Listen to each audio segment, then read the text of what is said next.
कि 10 प्रशांत किशोर आ जाए। आप कह रहे हैं भैया बताइए आप कैसे भ्रष्टाचार रोकिएगा? बिल्कुल नहीं रुकेगा। कैसे रुकेगा भ्रष्टाचार? आप बताइए। जब लोग ही पैसा लेकर वोट देंगे तो भ्रष्टाचार रुकेगा कैसे? दुनिया में जितने देश हुए जिन्होंने भ्रष्टाचार पर अंकुश लगाया, खत्म तो शायद कहीं नहीं हुआ है, लेकिन दुनिया में जो देश हैं जिन्होंने भ्रष्टाचार पर अंकुश लगाया है, उन देशों का जाकर अध्ययन कीजिए। स्कैंडिनेवियन कंट्री जो हैं दुनिया में, वहां भ्रष्टाचार सबसे कम है। फिनलैंड में, स्वीडन में, डेनमार्क में, उन देशों में भ्रष्टाचार सबसे कम है। कैसे उन्होंने कम किया? उन्होंने 4 बातें करी थी। पहली बात, उन्होंने ईमानदार जनप्रतिनिधियों का चुनाव किया है।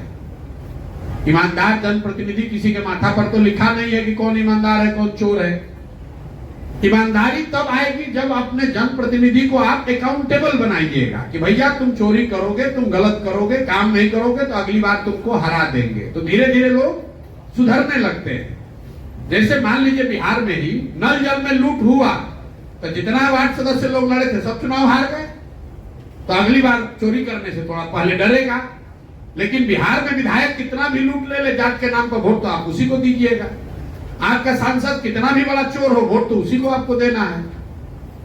उन देशों ने अपने जनप्रतिनिधियों को अकाउंटेबल बनाया, अच्छे लोगों को चुना। दूसरा उन्होंने काम क्या किया कि सत्ता और संसाधन का बड़े पैमाने पर विकेंद्रीकरण किया। बिहार में आप और हम सुनते हैं अफसरशाही बहुत है। क्यों? क्योंकि मुख्यमंत्री और उनके अगल बगल के 4 अफसर ही पूरा राज्य चला रहे हैं। पूरा जो सत्ता है, पूरा जो संसाधन है वो 4-5 लोगों के हाथ में ही है। कहने के लिए मंत्री परिषद है, कहने के लिए विधायक है, कहने के लिए मुखिया सरपंच प्रमुख हैं, लेकिन किसी के हाथ में कुछ नहीं है। 5 अफसर बैठकर जो निर्णय लेते हैं वही सब लोग को करना है। तो सत्ता और संसाधन दोनों का बड़े पैमाने पर विकेंद्रीकरण होना चाहिए। पंचायती राज एक्ट में लिखा हुआ है कि सरकारों को 1/3 विकास का राशि पंचायती राज के माध्यम से खर्च करना है। और बिहार में पिछले 30 वर्ष में कुल 3-3.25% पैसा ही पंचायती राज के माध्यम से खर्च हो रहा है। सब अफसर खर्च कर रहे हैं। तीसरा, इन देशों ने क्या किया? उन्होंने बड़े पैमाने पर जन भागीदारी की बात करी। अभी बिहार में कोई अगर योजना केंद्र सरकार की चल रही है, आपको पता ही नहीं है कि योजना चल रही है कि नहीं चल रही है। आयुष्मान कार्ड बट रहा है, आधी जनता बिहार की उसको पता ही नहीं है कि आयुष्मान कार्ड में हमको मिल रहा है कि नहीं मिल रहा है। आयुष्मान कार्ड चलाने वाले लोग हमसे आकर मिलते हैं कि भैया कैंप लगाते हैं, जाते हैं, समझाते हैं, फिर भी लोग कार्ड नहीं बनवा रहा है। किसान को 6,000 रुपया मिलना है, 6,000 से कुछ होना नहीं है, लेकिन फिर भी वो भी 6,000 किसान नहीं ले रहा है। जो सरकारी योजनाएं चल रही हैं या जो आपके लिए बनी है वो आपकी जानकारी में नहीं है। गरीब आदमी को तो बिल्कुल ही जानकारी नहीं है। और चौथा, उन देशों ने टेक्नोलॉजी का बड़े पैमाने पर प्रयोग किया। फिर मैं नल जल का उदाहरण दूंगा। सरकार ने 25,000 करोड़ से ज्यादा खर्च किया नल जल पर।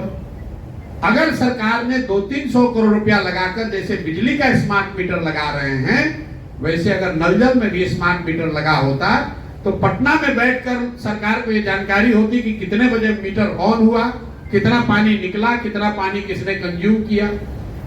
तो ये 4 चीज करके ही भ्रष्टाचार पर अंकुश लगाया जा सकता है। पहला, सही प्रतिनिधियों का चुनाव। दूसरा, बड़े पैमाने पर सत्ता और संसाधन का विकेंद्रीकरण। तीसरा, जन भागीदारी। और चौथा, टेक्नोलॉजी का प्रयोग।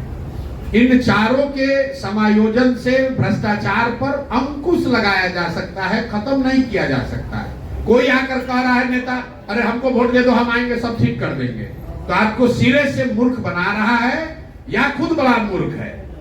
ये संभव नहीं है। आपने देखा इस देश में जन लोकपाल का नाम आया कि ये कानून बनेगा, देश से भ्रष्टाचार खत्म हो जाएगा। जो लोग इसका आंदोलन किए वही लोग भ्रष्टाचार में जेल में गए हैं।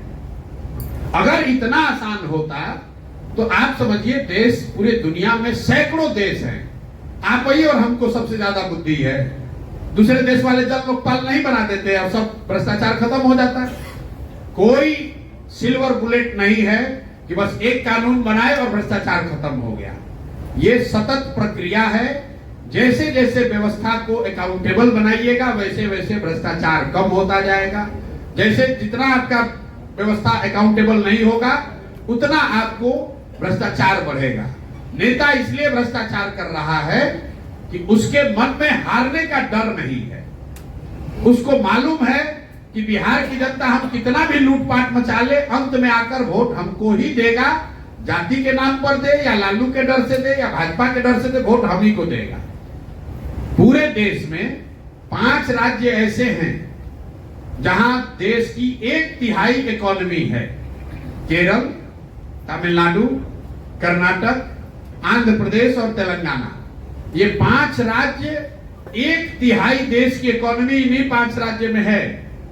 इन 5 राज्यों में अलग अलग भाषा बोली जाती है, अलग अलग विचारधारा वाले पार्टियों का शासन है, अलग अलग उनकी टोपोग्राफी है, डेमोग्राफी अलग अलग है। बावजूद इसके एक चीज कॉमन है 5 राज्य में। 5 राज्य में कॉमन यह है कि पिछले 78 साल में कोई भी नेता वहां 10 वर्ष से ज्यादा लगातार मुख्यमंत्री बना ही नहीं है। वहां पर जनता हर 5 वर्ष पर उनको पलटते रहती है। तो नेता सब डर के मारे काम करता है कि काम नहीं करेंगे जनता हटा देगी। तो केरल में, कर्नाटक में, तमिलनाडु में तरक्की हो रहा है, फिर भी जनता वहां पलट रही है। और बिहार में 30-35 साल से लालू ने की सी है, फिर भी हम लोग को उसी को वोट देना है। तो भाई कैसे सुधार होगा? नहीं सुधार होगा। अगर सुधार चाहिए तो नेताओं को के मन में आपको वोटर क्या डर बैठाना पड़ेगा कि भाई काम नहीं करोगे तो तुम्हारे खिलाफ वोट करेंगे। अब एक अंतिम बात, कुछ लोग कहता है भाई जनसुराज पर क्यों भरोसा करें, जनसुराज पर क्यों भरोसा करें। जैसे पहले का लोग आकर बढ़िया बोला, गलत काम किया तो जनसुराज भी ये काम कर सकता है। बिल्कुल ठीक बात है, बिल्कुल जनसुराज पर भी भरोसा मत कीजिए, क्योंकि चुनाव से पहले तो सब आदमी अच्छे बोलता है। फिर आपको क्यों जनसुराज को चुनना चाहिए? हम आपको बता रहे हैं क्यों चुनना चाहिए। मान लीजिए कि आपको कोई बीमारी है और आप हर डॉक्टर से यहाँ लखीसराय, बेगूसराय, पटना सब दिखाकर थक गए। डॉक्टरों ने कह दिया आपकी बीमारी लाइलाज है, इसका कोई दवा नहीं है, भैया आप दवा अब खान पान में संयम रखिए, जीवन जैसे चल रहा है चलाइए, अब ये रोग ठीक नहीं होगा। आप उदास होकर घर बैठ जाइएगा। एक दिन डॉक्टर साहब फिर फोन करेंगे आपको कि भाई जरा आइए, एक नई दवा आई है, पूरा प्रमाणित तो नहीं है लेकिन 20% संभावना है कि शायद ये दवा आपके रोग को ठीक कर दे। आप भागते हुए डॉक्टर के पास जाइएगा, चलिए साहब 20% चांस है, हमको ट्राई करके देखिए। कीजिएगा कि नहीं कीजिएगा? तो भैया जो पहले के दल हैं यहाँ, जो राजद है, जदयू है, कांग्रेस है, भाजपा है, ये वो एक्सपायर दवा है जिसको आपने खाया, पिया, टेस्ट कर लिया, देख लिया, जान गए कि इससे सुधार नहीं होने वाला है। जनसुराज नई दवा है जो शायद काम कर जाए, शायद काम न भी करे, इसलिए इसको ट्राई कीजिए। अगर ट्राई कीजिएगा नहीं काम करेगा 5 वर्ष के बाद, फिर अपना वही एक्सपायरी दवा पर चले जाइएगा। लेकिन कम से कम ट्राई तो करो भाई। अगर ट्राई नहीं करोगे तो आपको पता कैसे चलेगा। आपने बात कहा गठबंधन की, तो भाई मेरे हमने 25 बार कह दिया, न पहले गठबंधन न बाद में गठबंधन।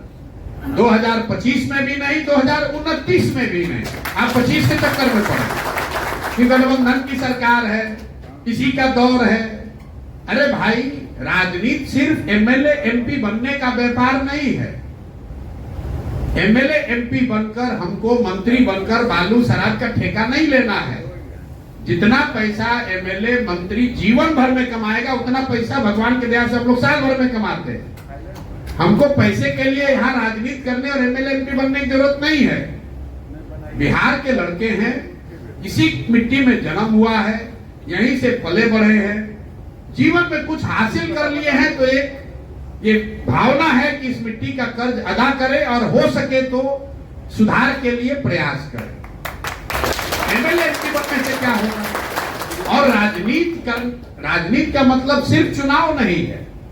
इस देश के सबसे बड़े नेता, जितने भी आप बड़े नेताओं को जानते हैं, आजादी से पहले जिन लोगों ने इस देश की नींव रखी है, उनमें ज्यादातर नेता तो कभी चुनाव लड़े ही नहीं। गांधी जी तो एमपी एमएलए बने नहीं, तो क्या उन्होंने राजनीति नहीं की? राजनीति सिर्फ चुनाव लड़ना नहीं है, राजनीति समाज की आवाज बनना भी है। राजनीति समाज के विषयों को उठाना भी है। हम एमएलए एमपी नहीं हैं, फिर भी इस राज्य में हमारी ताकत, राजनीतिक ताकत है कि नहीं है। हम जा रहे हैं, 1000 आदमी खड़ा होता है, हम जाते हैं सुबह शाम तक, पत्रकार हमसे बात करने के लिए लाइन लगा खड़े हैं, जितना एमएलए एमपी से ना समझे। तो हम लोग राजनीति इसलिए नहीं कर रहे हैं कि हमको एमएलए बनकर जल्दी से सरकार बनाना है, कोई घबराहट नहीं है।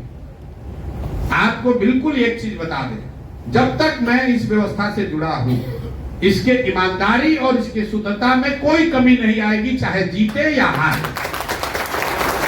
उसमें कोई सवाल ही नहीं है चेंज होने का। और हमारे कहने पर मत जाइए। हम लोग हिंदी में कहते हैं कि कथनी पर नहीं, करनी को देखिए। कथनी पर मत जाइए, बोलने को तो सब अच्छा ही बोल रहा है, जो हम कर रहे हैं उसको देखिए। हम 2.5 बरस 3 बरस से यहाँ पैदल चल रहे हैं। लोग क्या कहा है, अरे भाई कितना दिन चलेंगे, थक जाएंगे। कोई कह रहे तो बिजनेसमैन आदमी है, भाग जाएंगे। अरे भाई 3 बरस से अपना घर परिवार छोड़कर गांव गांव जाड़ा गर्मी बरसात पैदल चले कि नहीं चले? दल 1 करोड़ लोगों को मिलाकर बनाया कि नहीं बनाया? फिर चुनाव आएगा, उसमें देखिएगा अभी 243 लड़ेंगे कि नहीं लड़ेंगे। सत्य की एक अपनी ताकत है, वो समय के साथ धीरे धीरे अपने आप लोगों को दिखेगा कि कौन सही बोल रहा है, कौन झूठ बोल रहा है। इसलिए कोई घबराने की बात नहीं।